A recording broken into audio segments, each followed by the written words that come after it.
Boa noite, gente. A graça e a paz de Jesus. Sejam bem-vindos a mais um culto, mais uma live nessa noite. Boa noite, tudo bem? Quem for chegando vai dando oi, como a gente sempre faz, né?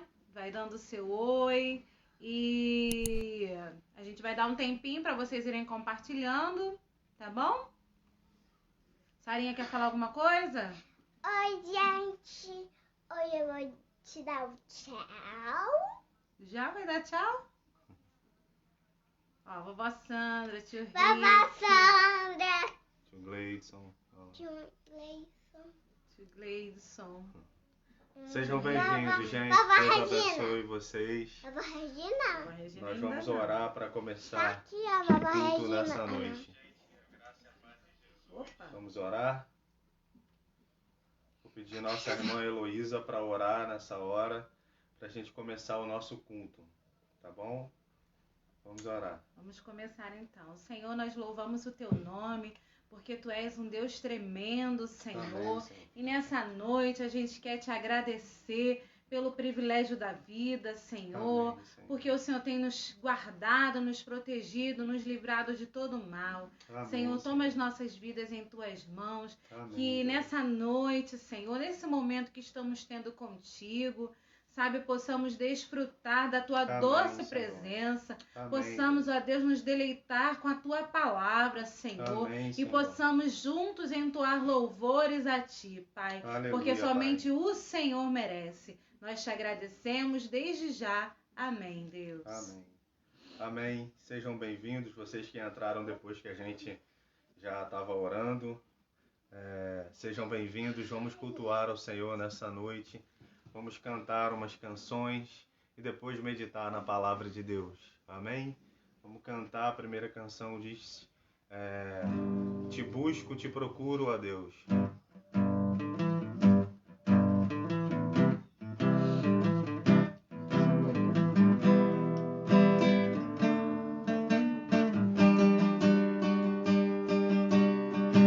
Eu te busco, te procuro, ó Deus. No silêncio tu estás.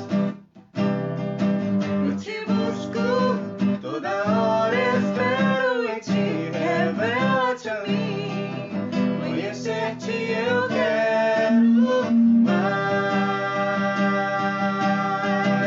Senhor, te quero. Quero ouvir tua voz. Senhor, te quero mais.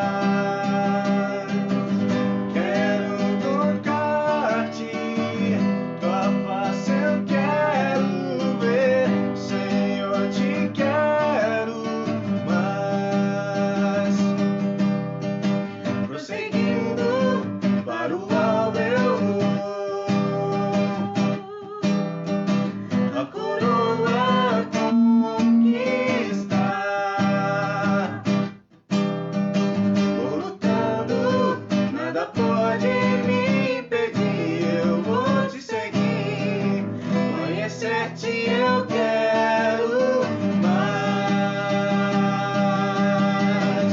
Senhor, te quero, quero ouvir tua voz. Senhor, te quero mais. Quero tocar-te, tua face eu quero ver. Senhor, te quero mais.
esse é o desejo do seu coração, se esse é o desejo do seu coração, que você diga isso para Deus.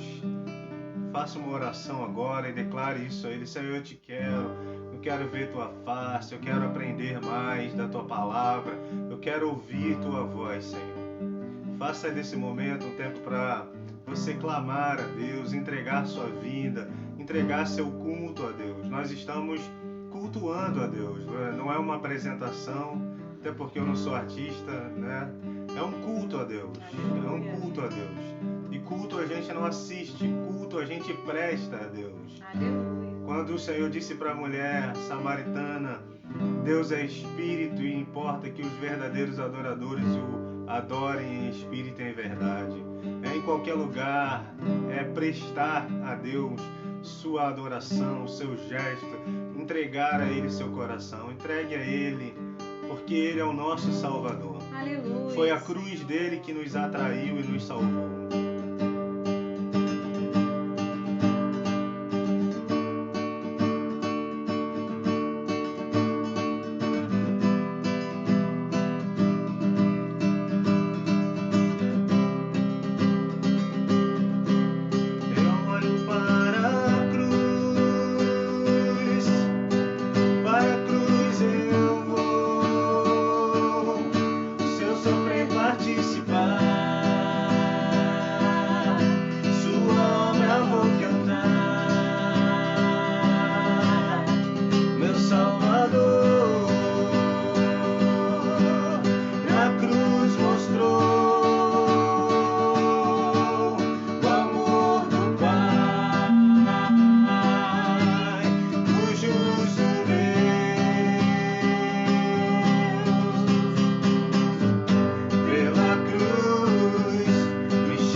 aproxime da cruz nessa noite, se lembre da morte, do sacrifício de Jesus na cruz. Foi por mim, foi por você. O sacrifício naquela cruz do Calvário nos garante a vitória sobre a morte, Aleluia, nos garante a vitória sobre o pecado, nos garante a vitória sobre o diabo. O sacrifício na cruz do Calvário é a vitória de Jesus em meu e seu favor. Aleluia! Por isso celebre ao Senhor nessa noite. Celebre pela salvação. Celebre pela vitória de Jesus na cruz do Calvário em seu favor. Aleluia! Glória a Deus! Aleluia! Glória a Deus! Nesse momento a gente vai levantar um clamor e vou pedir mais uma vez a Elô para orar, a nossa oradora oficial. Vai orar mais uma vez, colocando os nossos irmãos pelos quais nós temos orado, que estão enfermos, e colocando também a nossa nação diante de Deus. Vamos orar. Aleluia, Senhor.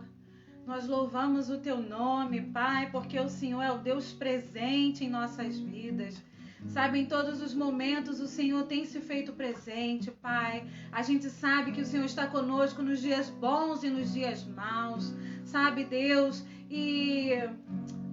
Senhor, e nós sabemos que podemos caminhar, Pai, porque o Senhor está ali, guiando os nossos passos, guiando, Pai, o nosso caminho, Senhor. Agora queremos colocar em Tuas mãos, Senhor, a vida do nosso irmão diácono Arthur, ó Deus, da irmã Edilce, Senhor, que vem enfrentando problemas na visão, Sim, Senhor. Senhor, nós sabemos que o Senhor é Jeová Rafa, o médico dos médicos, o Senhor Deus que pode todas as coisas, Senhor. Nós louvamos o Teu nome, porque nós não servimos a um Deus que promete que não cumpre, ó Deus. Sabe, nós louvamos o Teu nome porque nós sabemos ao Deus a quem nós servimos e nós cremos no Teu milagre na vida dos nossos irmãos. Nós cremos que o Senhor agirá, sabe, Deus, da maneira que o Senhor achar, Pai, necessária, da maneira que o Senhor achar devida, Senhor. Mas nós Te pedimos, faça um milagre, Jesus. Nós sabemos que o Senhor age aonde a gente não pode agir, Senhor. No impossível. Então, Pai, no que se faz impossível para nós, para Ti é possível. Toma, Senhor, os Teus filhos em Tuas mãos. E nós já agradecemos a Ti, porque o Senhor dará vitória aos Teus filhos. Oh, Pai, eles sim poderão, Deus, dar testemunho do Seu milagre. Em nome de Jesus, nós colocamos também em Tuas mãos, sabe, Pai, a vida da nação, da nossa nação, do povo brasileiro.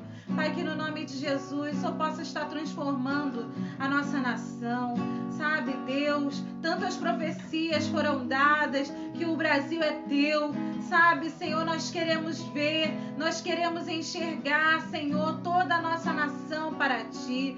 Nós cremos, Senhor, nós cremos. Aumenta a nossa fé para que a gente possa crer ainda mais que o Senhor transformará e fará maravilhas em nosso meio. Amém, nós sabemos que é possível. Nós sabemos, Senhor, também que se faz necessário. Ó Deus, tantos necessitam do Senhor. Tantos precisam do Teu toque, ó Pai. Tantos precisam do Teu agir, Senhor. Então, em nome de Jesus, entra com a Tua provisão. Ó Pai, coloca no lugar aquilo que há de ser posto, Jesus. Senhor, muda aquilo que há de ser mudado. Transforma aquilo que há de ser transformado. Porque nós sabemos que o único Senhor que pode o nosso Deus. Aleluia. É o Senhor Jesus. Então, em nome do Senhor, nós clamamos, nós pedimos que o Senhor faça conforme a Tua vontade, porque nós sabemos que ela é perfeita, que ela é agradável, Senhor. Oh Deus, toma as nossas vidas, toma a nossa nação, toma o nosso povo, que não haja mais miséria, que não haja mais, Senhor, sabe? Oh Deus, angústia, Senhor, desse povo. Toma esse povo tão sofrido em Tuas mãos.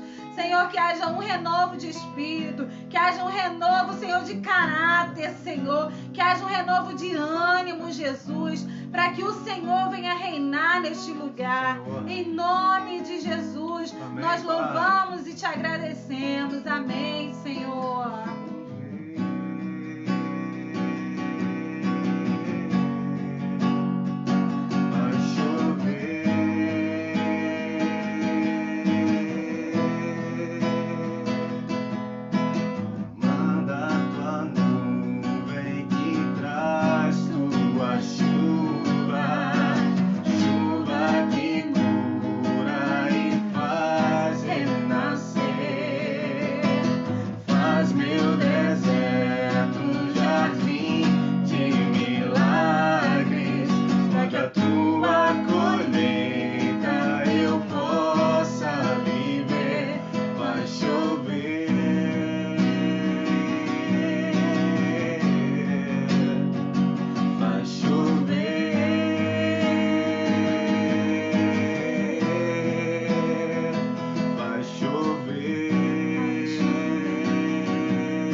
Faz chover, manda abundância sobre a nação brasileira, sobre cada pai de família desempregado. Nós oramos uma porta de emprego, Senhor, para que se abra, Senhor.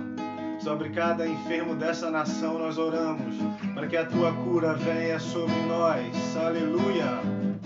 O profeta Malaquias declara que o sol da justiça viria e ele traria sobre suas asas a cura, Senhor, a salvação. Cura os enfermos da nossa nação. Cura, Senhor, os enfermos de caráter. Cura os corruptos do mau caráter. Cura, Senhor, cura a igreja no Brasil, Senhor. Restaura a nossa nação brasileira. Traz um avivamento, Senhor, sobre nós, Senhor. E faz algo extraordinário acontecer na história. Faz algo extraordinário acontecer na nossa história, Pai. Em nome de Jesus, Senhor. Que esses anos sejam anos, Senhor, de entrar para a história da igreja, Senhor. Que o ano de 2020 seja um ano que vai entrar para a história. Que após pandemia seja um marco na vida da nossa nação. Que de fato um avivamento aconteça, Senhor. Oh Pai, em nome de Jesus, muda a história, Senhor. Muda, Senhor. Nós te oramos nessa noite, Senhor. Oh, Senhor, nós oramos, nós clamamos. Visite agora os hospitais, Senhor. Oh Pai, as cadeias, as prisões. Senhor, que haja conversão nas celas das cadeias no Brasil. Que o Evangelho chegue até lá. Que não haja impedimento para o avanço do Evangelho, Senhor. Ó Pai, por mais que as igrejas estejam fechadas, Senhor, não há poder nesse mundo, Senhor, que possa impedir o Evangelho de chegar às vidas, às pessoas, Senhor. Por isso nós oramos pela expansão do Evangelho no Brasil. Oramos para que a Tua graça caia sobre a nação brasileira, Senhor. Que seja assim, Pai, em nome de Jesus. Usa a vida da Tua igreja, Senhor. Usa a minha vida. Usa a vida dos meus irmãos. Que sejamos proclamadores, Senhor, do Evangelho do Senhor Jesus. Essa é a nossa oração, Pai, em nome de Jesus, Senhor. Amém, amém.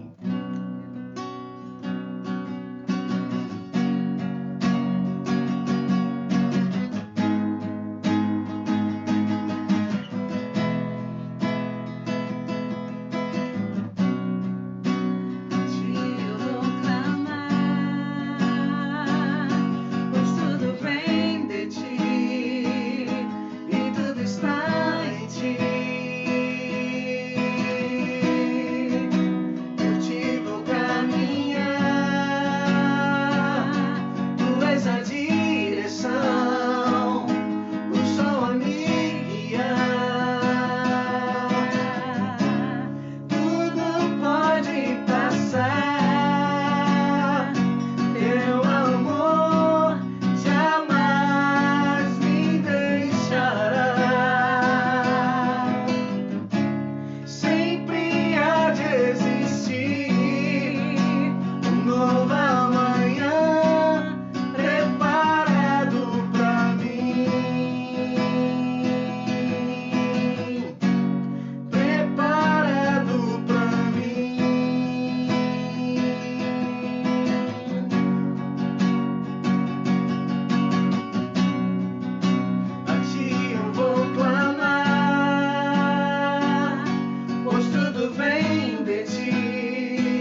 nós nos rendemos a Ti nessa noite. Aleluia, Entregamos Senhor. nossa vida no Teu altar. Recebe o nosso louvor, a nossa adoração, a nossa gratidão, meu Pai. No nome de Jesus.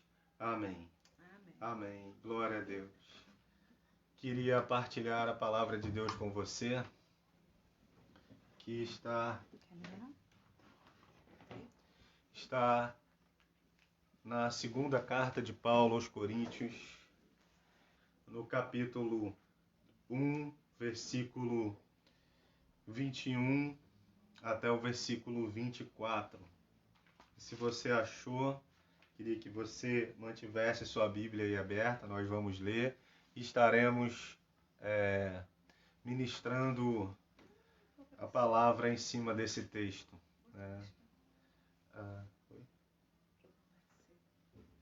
Então, se você achou aí, vamos ler. Segunda carta de Paulo aos Coríntios, capítulo 1, versículo 21 até o versículo 24, que diz assim a palavra do Senhor. Mas aquele que nos confirma juntamente com vocês em Cristo e que nos ungiu é Deus, que também pôs o seu selo em nós e nos deu o penhor do Espírito em nosso coração. Eu, porém, por minha vida, tomo Deus por testemunha de que foi para poupar vocês que ainda não voltei a Corinto. Não que tenhamos domínio sobre a fé que vocês têm, mas porque somos cooperadores da alegria de vocês, porque pela fé vocês estão firmes. Amém? Vamos orar mais uma vez, pedir a Deus que abra o nosso coração, o nosso entendimento, que o Espírito Santo possa agora nos dar sabedoria e para que a gente possa entender aquilo que a palavra de Deus tem para nós nessa noite. Senhor, obrigado por essa reunião virtual, mas conectada contigo, porque o próprio Jesus disse que o Senhor é Espírito. Então, não se trata de lugares, mas se trata de temor no coração, se trata de um coração voltado para te buscar. E assim nós estamos, eu e meus irmãos que estão aqui comigo nessa hora, nós estamos com o coração voltado para ouvir tua voz. Nossa oração é que o Senhor realmente fale ao nosso coração todo impedimento, Senhor, para ouvir a tua voz. Joga por terra agora, Senhor, toda distração, toda palavra que não seja tua, toda voz que não é a do Senhor, todo engano seja lançado por terra e que seja semeada a tua palavra, que tua voz seja ouvida em nossos corações. Que assim seja, em nome de Jesus. Amém. O tema da nossa meditação nessa noite é a obra de Deus na vida do crente. E é sobre isso que nós gostaríamos de pensar, porque é disso que o texto está falando. Paulo ele vai falar da obra de Deus na vida dele. E quando Paulo fala disso, é porque, como falei na semana passada, o apóstolo Paulo havia sido questionado por alguns irmãos, os críticos da igreja de Corinto, sobre a honestidade dele, sobre as intenções do coração do apóstolo Paulo, porque Paulo ele havia dito que iria para a Macedônia, então que ele passaria na igreja de Corinto, na volta da Macedônia. Depois Paulo diz que ele vai passar na igreja de Corinto antes de ir para a Macedônia, e depois na volta da Macedônia, em direção à Judéia, ele iria passar novamente em Corinto. Então ele teria, a igreja de Corinto teria 2 visitas do apóstolo Paulo, mas não foi possível nenhum dos 2 planejamentos de Paulo se concretizar, e aqueles irmãos então colocaram em xeque a credibilidade do apóstolo Paulo, colocaram em dúvida as intenções do coração do apóstolo Paulo. E Paulo, então, ele vai dizer agora o motivo pelo qual ele não foi àquela igreja, por que ele não passou nem da primeira vez, nem passou 2 vezes, como ele havia dito, né, em sua carta. Ele não passou nessa igreja. E o Paulo diz isso lá no versículo 23, na parte B do versículo 23. Lendo o versículo 23 todo para a gente compreender, diz assim: Eu, porém, por minha vida, tomo Deus por testemunha de que foi para poupar vocês que ainda não voltei a Corinto. Então, Paulo está dizendo que foi para poupar os irmãos de Corinto, que ele não havia passado naquela igreja, nem uma vez e nem duas vezes, como ele havia dito depois. Então, poupar de quê? O que Paulo queria é que aqueles irmãos ali da igreja de Corinto, eles tivessem a maturidade, porque aquela igreja estava atravessando por uma série de problemas, por uma série de pecados. Um pecado muito grave que havia naquela igreja é que havia um rapaz que estava tendo relações sexuais com a sua madrasta e não havia quem orientasse aquele rapaz, quem exortasse ele do seu erro. Paulo, então, ele não passa ali porque ele quer dar tempo à igreja de Corinto, para que a igreja de Corinto tenha a maturidade de ela mesma consertar os seus erros, os seus problemas, dela ter a consciência de seus pecados, acertar as questões que estavam ali pegando, para então depois o apóstolo Paulo passar ali. Essa era a motivação que o apóstolo Paulo tinha no coração para não ir àquela igreja. Paulo esperava que aqueles irmãos amadurecessem, que aqueles irmãos tivessem a maturidade de lidar com os seus problemas, sem que o próprio apóstolo Paulo precisasse exortá-los dos problemas e dos pecados nos quais ele havia observado naquela igreja. Agora, é interessante que o apóstolo Paulo ele diz que Deus é a testemunha dessa motivação, que Deus é testemunha. O versículo 23 que nós lemos diz isso. Eu, porém, por minha vida, tomo Deus por testemunha de que foi para poupar vocês que ainda não voltei a Corinto. Então, Paulo, ele chama Deus ao banco das testemunhas, para ser testemunha dele de que a motivação do coração dele era uma motivação pastoral, de que ele não havia passado ali para não chegar ali de forma pesada, ser pesado no falar e no trato com aqueles irmãos. Paulo dá um tempo para que eles então se arrependam do seu pecado. E ele diz, Deus é testemunha disso, dessa minha motivação. Não obstante a dizer que Deus era a sua testemunha, o apóstolo Paulo, quando ele diz que Deus é sua testemunha, é para dar credibilidade àquilo que ele está falando. E aí ele diz o porquê que ele merece créditos nessa desculpa que ele está dando à igreja. Por que a igreja deveria acreditar de fato que Paulo não foi até lá por motivações sinceras em seu coração, de que ele não queria ser duro com aquela igreja, mas queria que aqueles irmãos então caíssem em si, em seu pecado, e corrigissem suas atitudes erradas? Que prova Paulo dá à igreja de que essa motivação, de fato, é honesta em seu coração? Paulo alega que eles podem acreditar nisso porque ele é uma pessoa diferente. Ele foi transformado. Deus fez uma obra em Paulo. Então, o caráter de Paulo é impecável. Eles podem acreditar no testemunho do apóstolo Paulo porque Deus fez uma obra na vida do apóstolo Paulo. E é sobre essa obra que eu gostaria de falar com vocês nessa noite, porque a obra que Deus fez na vida do apóstolo Paulo é a obra que ele faz na vida de todo crente, de todo cristão, de todo aquele que ouve o chamado de Jesus. A Bíblia diz o seguinte no versículo 21, Paulo diz para aqueles irmãos, mas aquele que nos confirma juntamente com vocês em Cristo e que nos ungiu é Deus. Então, Paulo, ele vai falar sobre a obra de Deus na vida dele. E o primeiro aspecto, ou a primeira fase da obra de Deus na vida dele, é que Deus o confirma. Olha o que o versículo 21 diz. Mas aquele que nos confirma juntamente com vocês em Cristo e nos ungiu é Deus. Deus foi aquele que confirmou o apóstolo Paulo, que A palavra é confirmação.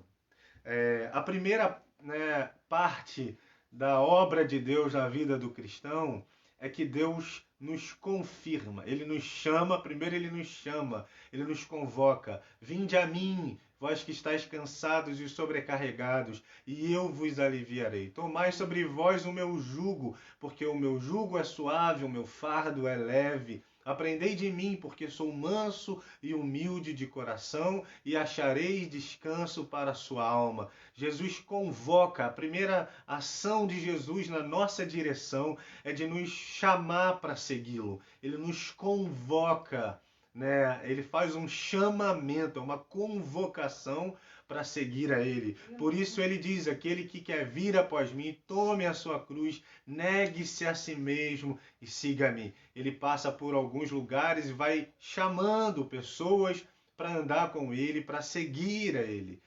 A confirmação desse chamado é a obra que Deus faz na vida do apóstolo Paulo. Paulo está dizendo que aquela igreja poderia confiar no testemunho dele porque Deus confirmou ele.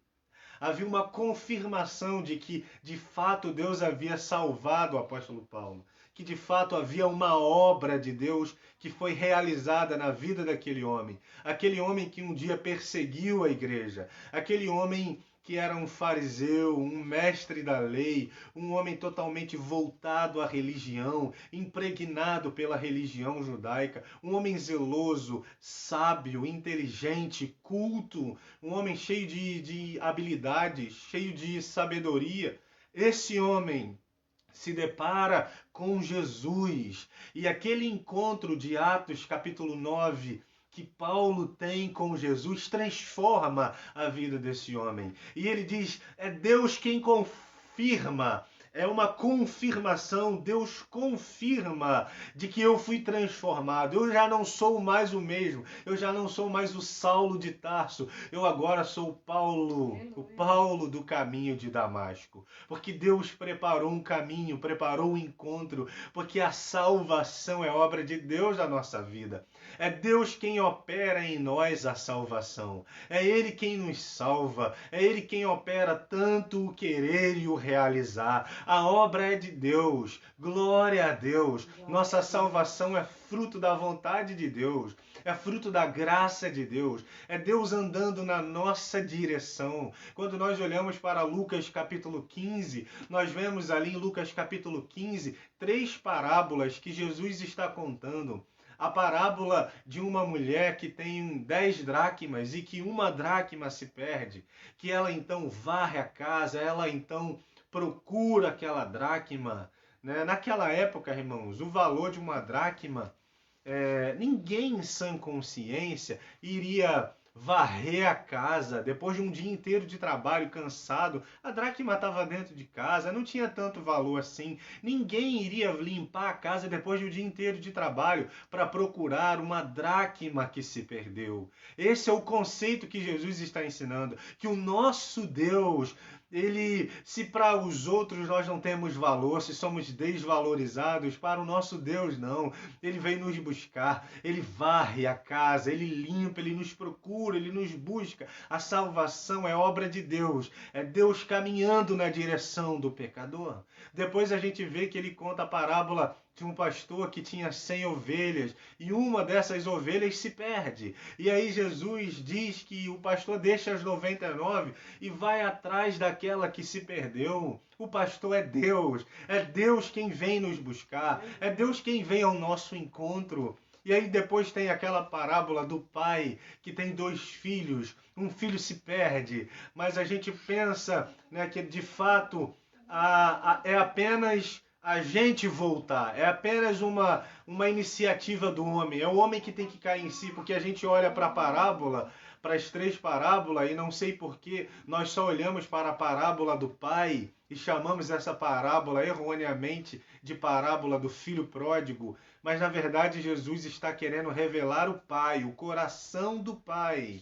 Então Jesus diz que O pai permite aquele filho ir embora e aquele filho cai em si e ele volta. Mas são 3 parábolas. Note que 2 parábolas, Deus vai buscar o homem. E na terceira parábola, o homem tem de cair em si e vir até Deus. Porque no fundo, é claro que há uma parte do homem que é crer, mas a iniciativa é de Deus. É Deus quem nos procura, é Deus quem nos busca, é Deus quem nos acha, é Ele quem nos salva. E é Ele quem nos confirma de que somos filhos de Deus. É por isso que Paulo, em Romanos, ali no capítulo 8, ele vai dizer que o Espírito Santo de Deus derramado em nosso coração testifica ao nosso espírito, ou seja, confirma que nós somos filhos de Deus.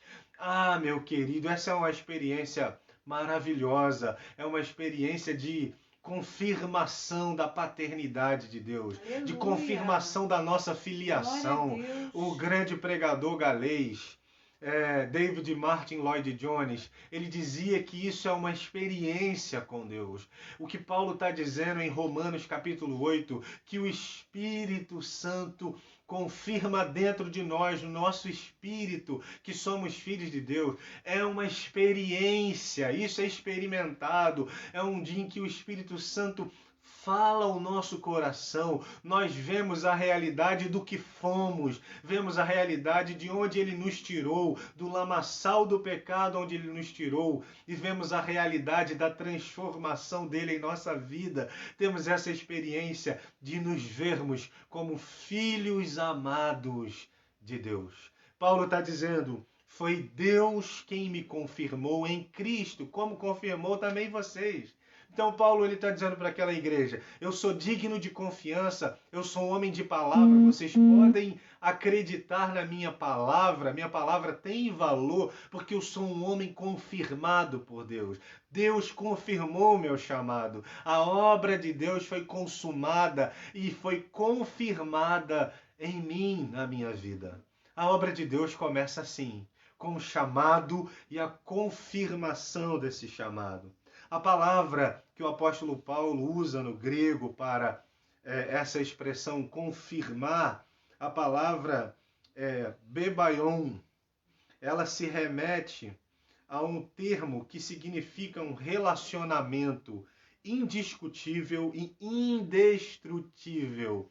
Olha o que o reverendo Hernandes Dias Lopes diz. Ele diz isso, que essa palavra no grego, ela significa um relacionamento legal, indiscutível e indestrutível. Ou seja, nós fomos confirmados, você foi confirmado.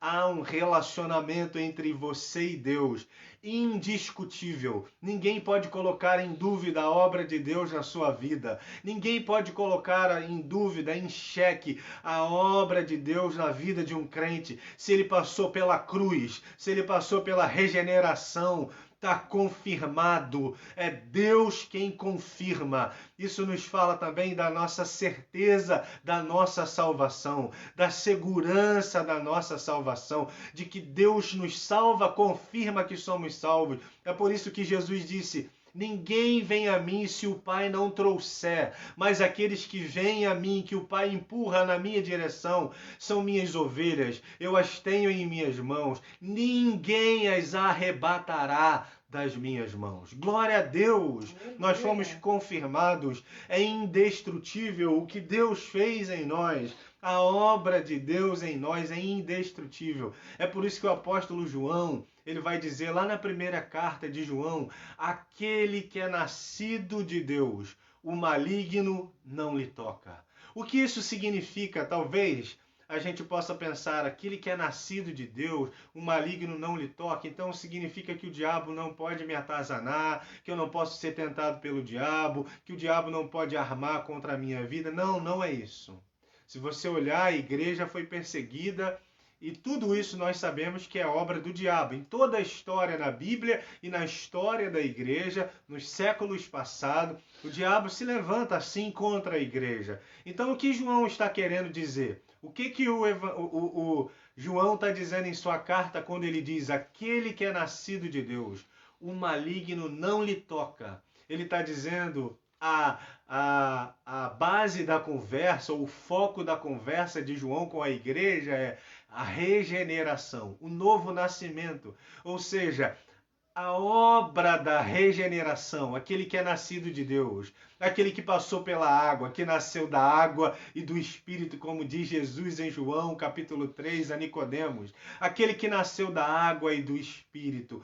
O diabo não pode desfazer a obra de Deus que Deus operou na sua vida e na minha vida. Ele não nos toca nesse sentido. Ele não pode desfazer a nossa salvação. Você foi salvo, você está confirmado, você está seguro nas mãos de Jesus de Nazaré. Essa é a obra de Deus. Ela começa assim, com o chamamento, com o chamado e com a confirmação desse chamado, com a confirmação da salvação. Um teólogo chamado Colin Kruse, ele diz que essa palavra, a palavra bebaion, ou confirmar, ela é usada no Novo Testamento em relação à proclamação do Evangelho, a qual é confirmada pelos sinais miraculosos ou pela concessão de dons espirituais. Você pode perceber que no Novo Testamento os apóstolos eles pregavam a palavra de Deus e essa palavra era confirmada com a manifestação dos sinais que eles faziam, as curas, os milagres extraordinários, os dons que as pessoas recebiam quando os apóstolos pregavam. A gente vê isso ali no livro de Atos, a igreja, né? Quando a igreja nasce, os apóstolos pregando e era uma confirmação. Então essa palavra significa confirmar alguma coisa, dar autenticidade a alguma coisa. Paulo estava dizendo que Deus estava dando autenticidade à obra de Cristo na cruz e à obra de Cristo na vida do apóstolo Paulo. Essa é a obra de Deus. Ele nos chama e confirma a nossa salvação. Mas a obra não para por aí. A obra de Deus vai desenvolvendo. O apóstolo Pedro diz que nós devemos desenvolver a nossa salvação. Então aqui é o começo, o chamamento e a confirmação desse chamamento é o começo. Depois Paulo diz no versículo 21, ele diz assim, vamos ler novamente o versículo 21.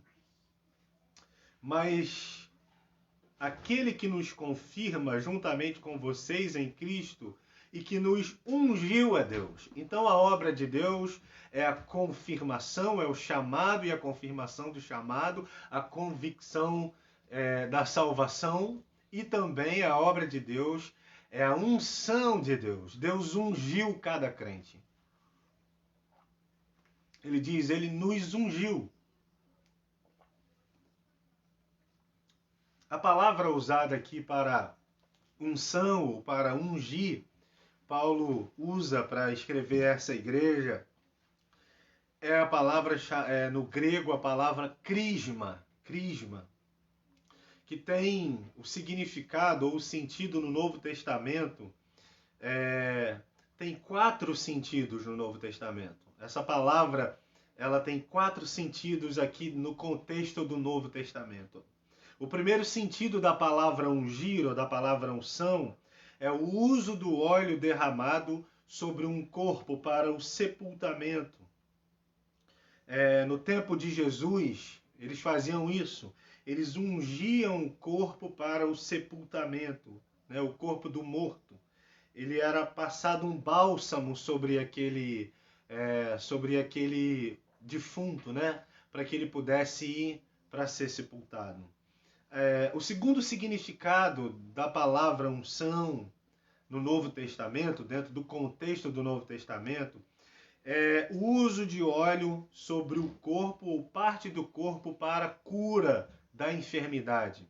Você pode ver isso lá em Marcos capítulo 6, no versículo 13, né? Uns versículos anteriores. A Bíblia vai dizer que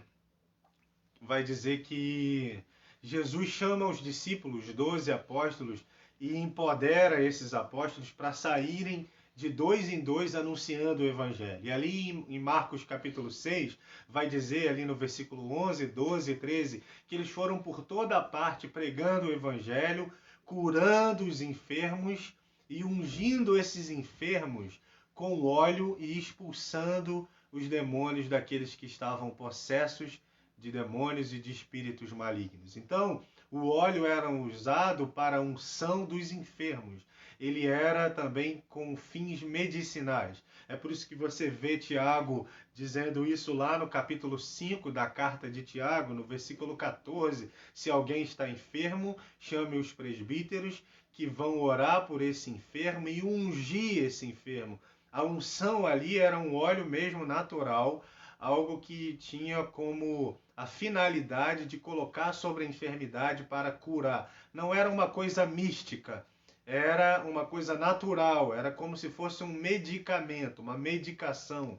Mas o apóstolo Tiago vai dizer que a oração da fé vai salvar essa pessoa. Então a fé anda junto, né, com a razão, com a medicina, andam junto. Então unção ali naquele tempo do apóstolo Tiago e no tempo dos discípulos e no tempo de Jesus, ela tinha essa finalidade de ser medicamento, de ser medicação. O outro significado aqui no Novo Testamento para unção ou para ungir é a honra de uma pessoa. Uma pessoa, quando ela ia na sua casa, né, eles andavam naquele período de sandália. Então os pés ficavam cheios de poeira. E aí você pode lembrar de sujeira e de todo tipo de sujeira e até mesmo de fezes de animais que se passava e pisava. Então quando uma pessoa chegava à sua casa, o que você tinha de fazer? Um escravo, isso era serviço do escravo da casa, do servo. Ele iria lavar os pés do seu convidado. Você vê isso em Lucas capítulo 7, quando Jesus vai à casa de Simão, o leproso, e ele então entra na casa de Simão. Provavelmente eles estavam numa sala de um conceito aberto ou numa varanda. A refeição estava sendo feita ali. Ao que parece, haviam pessoas que estavam ali assistindo o jantar em que Jesus participava para poder aprender, para ouvir da conversa de Jesus com Simão junto à mesa de Simão. Então você percebe que a mulher, então, ela entra sem ser convidada, isso está em Lucas 7, ela entra sem ser convidada na casa de Simão, ela vai invadindo o negócio, e ela começa a chorar, e ela vai para os pés de Jesus, e ela lava os pés de Jesus com suas lágrimas. Um negócio assim totalmente bizarro, uma coisa totalmente fora do comum, incomum, uma coisa esquisita.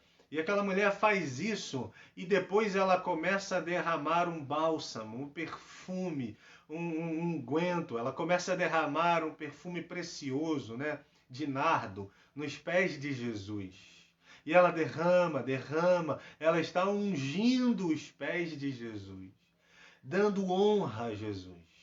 E aí o leproso, ele fala assim, se ele fala no coração dele, mas Jesus tem olhos como chama de fogo. Ele vê a escuridão da nossa alma. E aí a escuridão da alma de Simão se descortinou diante dos olhos de Jesus, porque Jesus olhou o coração de Simão e disse assim, Simão, o que é mais fácil? Ele começa a pregar, né? Ele começa a dar ele conta uma história para Simão. E ele conta a história de uma pessoa que devia muito. E aí aquele que devia, o portador dessa dívida, ele perdoa, o credor perdoa o devedor. E aí Jesus diz para ele assim, a quem muito é perdoado, esse que é muito perdoado também amará muito.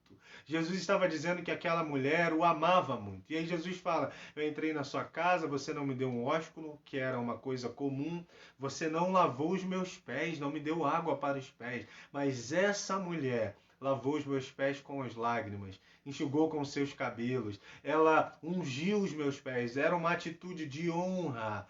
Ela estava honrando a Jesus na casa de Simão e diante da plateia que da varanda assistia à refeição. Bem, Eu falei para você que são 4 significados para a palavra ungir ou unção no contexto do Novo Testamento.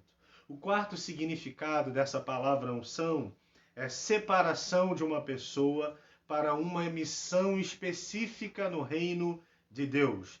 Em Atos capítulo 10, versículo 38, Lucas registra que os apóstolos estão falando de Jesus e ali eles vão dizer: assim como Deus ungiu a Jesus de Nazaré, e ele saiu para pregar o evangelho aos pobres, aos oprimidos de espírito, aos oprimidos do diabo, a curar as enfermidades. Ou seja, Jesus foi ungido com uma missão.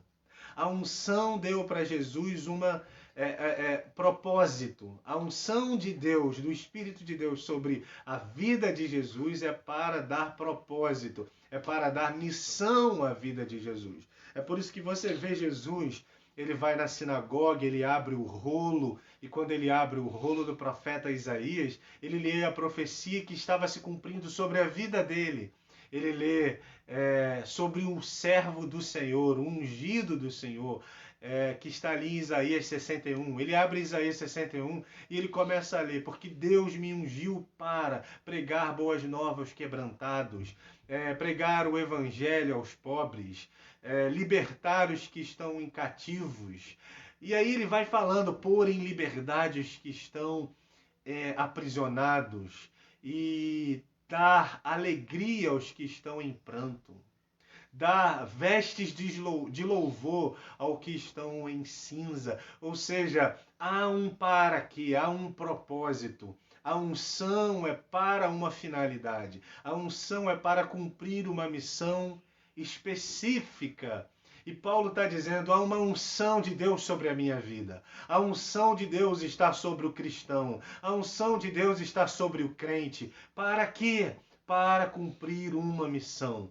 Para a missão no reino de Deus. No Antigo Testamento, a palavra unção, que eu falei para você que no grego é crisma, mas ela deriva da palavra carisma. Essa palavra ela tem um conceito no Antigo Testamento, lembrando da unção que era derramada sobre o profeta, sobre o rei, sobre o sacerdote. Então era uma unção que era derramada para a pessoa ser rei, ou para ser profeta, ou para ser um sacerdote. Lembra quando Samuel vai à casa de Davi? Quando ele vai à casa de Davi, ele vai para ungir Davi rei, para ser um representante de Deus. No Antigo Testamento, a palavra unção tem o significado de separar alguém para ser representante de Deus diante dos homens. Então, alguém que foi ungido por Deus é alguém que representa a Deus. Você é um representante de Deus. Eu sou um representante de Deus nessa terra. Deus nos ungiu para representá-lo. Se alguém perto de você precisa de Deus, você é esse representante de Deus. Deus derramou a unção sobre a sua vida, já está sobre você, não virá, já está. O apóstolo João, na sua carta, a primeira carta de João, se eu não me engano é o capítulo 2, ele vai dizer isso: a unção que dele recebestes permanece em você, já está sobre a sua vida. Então você é alguém separado por Deus para uma missão, e você representa a Deus nessa terra. Como crente, como cristão, você é um representante de Deus. O Paulo está dizendo: eu sou um representante. Ele me ungiu, eu represento o Senhor, eu sou um representante de Deus.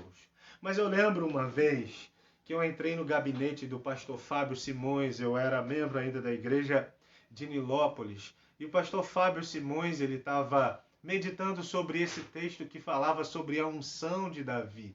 E aí o pastor, ele perguntou assim: Lélio, o que é unção para você? Né? O que é unção? Se fosse hoje eu ia falar para ele, uns são e outros não. Mas naquela época eu não sabia disso. Bobeira, né, gente? Mas eu não sabia responder para ele. E eu fiquei assim, pensando, e ele falava desse texto sobre a vida de Davi, e eu pensei, e eu disse para ele assim, unção é direção. E isso me acompanha, irmãos. A unção de Deus sobre a nossa vida é aquilo que dá direção para a nossa vida. O Espírito, unção, na verdade, é o Espírito Santo. O Espírito Santo derramado.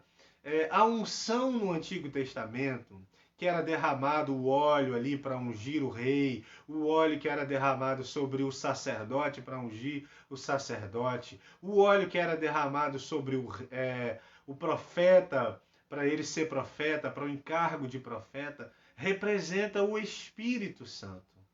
Então a unção é o próprio Espírito de Deus sobre a nossa vida. E essa unção nos dá direção. Então unção tem a ver com direção. Quando Samuel vai na casa de Jessé e ele unge Davi, ele estava dando uma direção para a vida de Davi. Ele estava dizendo para Davi, você agora tem um destino. Você agora tem uma direção a seguir.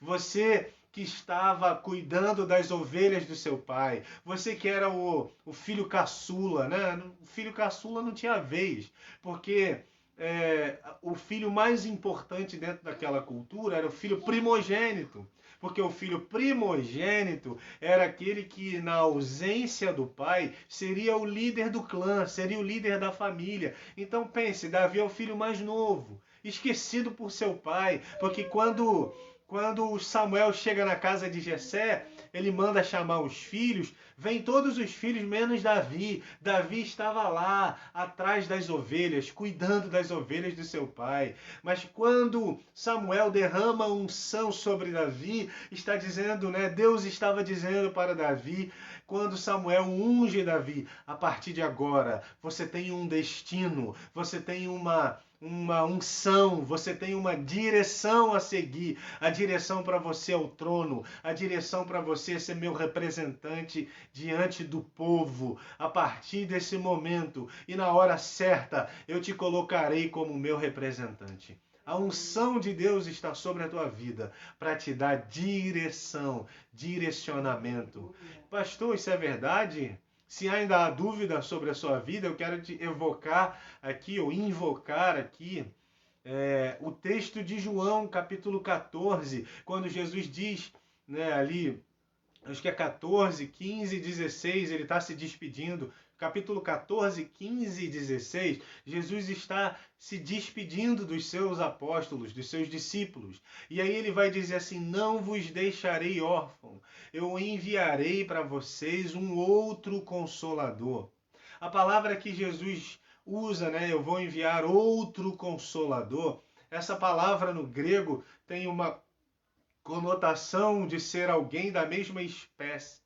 Quando ele fala o outro, é um outro porque é outra pessoa, mas que vem da mesma espécie de Jesus, que tem o mesmo gênero de Jesus. Ou seja, o Espírito Santo de Deus, ele vos guiará sobre toda a verdade. Olha o que Jesus está dizendo, o Espírito Santo é aquele que vai direcionar a sua vida, vai te dar direção. Portanto, se você está andando sem direção, se você está andando confuso, se você está vivendo sua vida sem saber para onde ir, se você está vivendo sua vida sem propósito, para um pouco hoje. Ouve a voz do Espírito Santo de Deus que já mora em você. Esse Espírito Santo que mora em você, deixa ele impulsionar a sua vida, deixa ele direcionar a sua vida, porque Jesus disse a Nicodemos, aquele que é nascido de Deus, ele é como o vento, não sabemos de onde vem nem para onde vai. O que Jesus está falando? Que a pessoa que passou pela regeneração, que aquele que nasceu do Espírito, aquele que nasceu da água e do Espírito, ele é como o vento,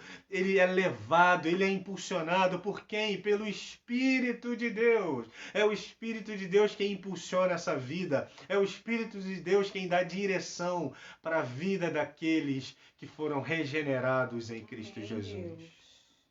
A obra de Deus é o chamado de Deus, a confirmação de Deus e a unção de Deus que dá direção e direcionamento para a nossa vida.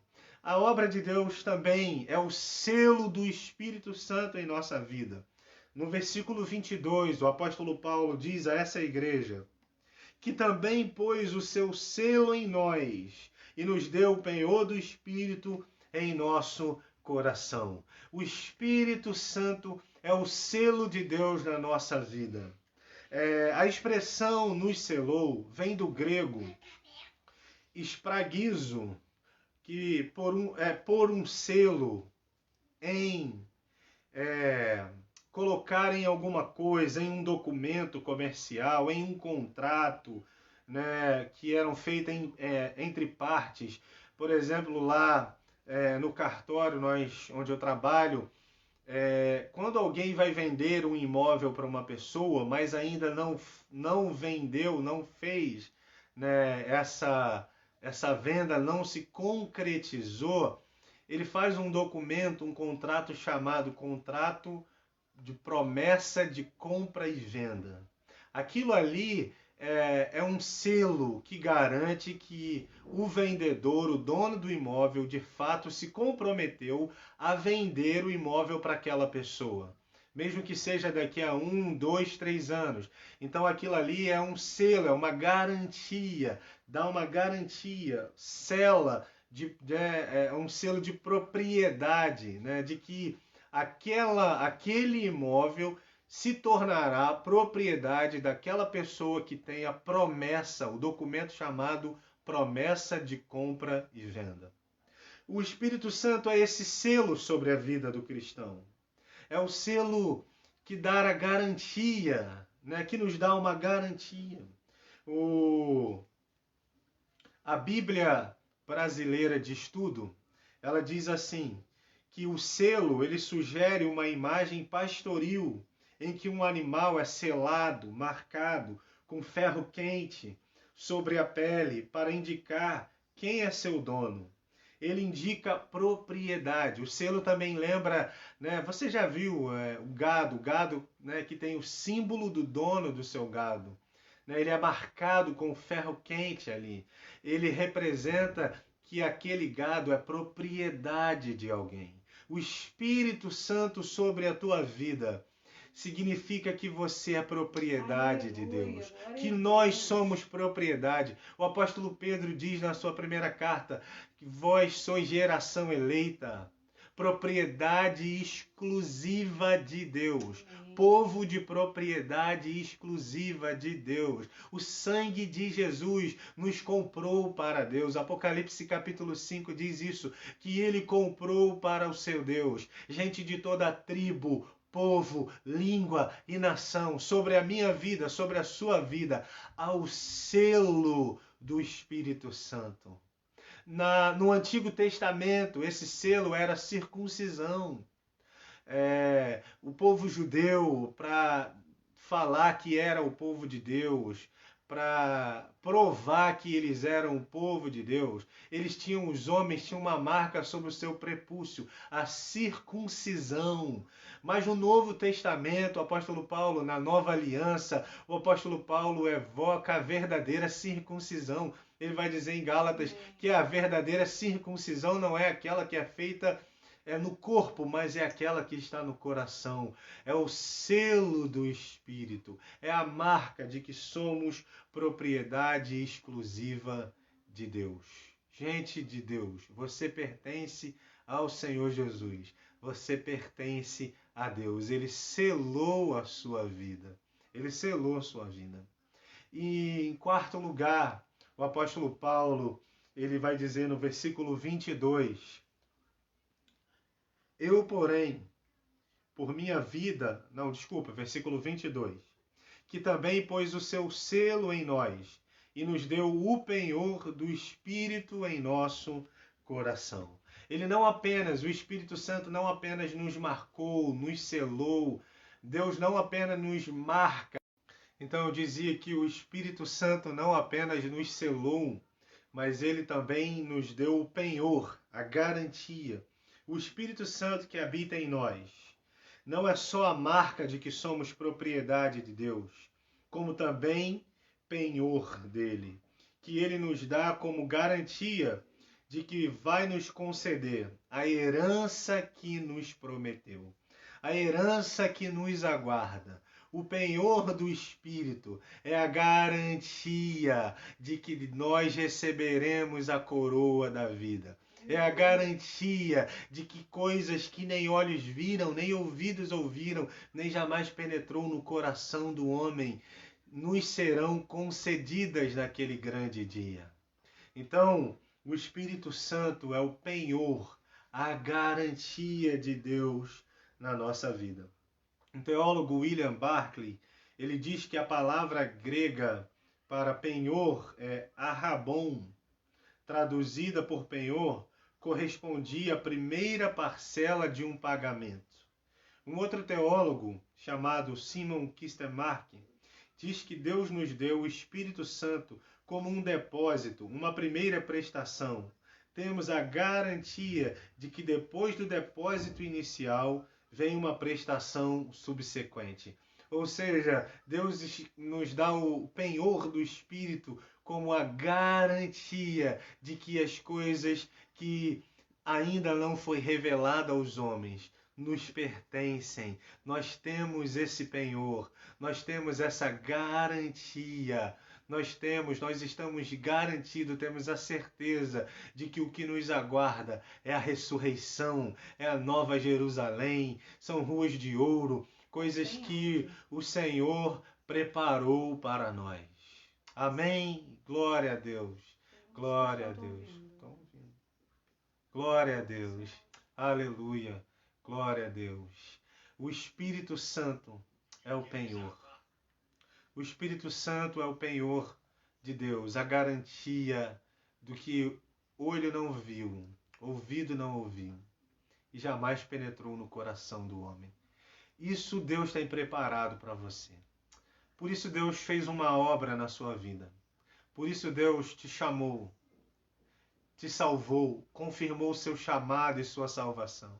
Por isso Ele te ungiu com um propósito, com uma missão, para você ser representante dele sobre essa terra e chamar outros para que também o sigam. Por isso Ele te ungiu.